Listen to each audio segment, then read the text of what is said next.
আমি তোমার বাড়ি ঘটক পাঠাইতাম, আমি তোমারে বউ বানাইতাম।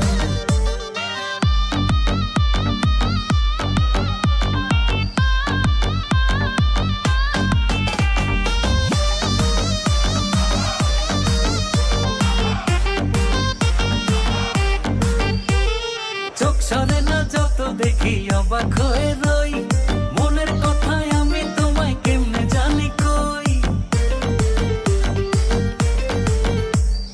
চোখ সরে না যত দেখি অবাক হয়ে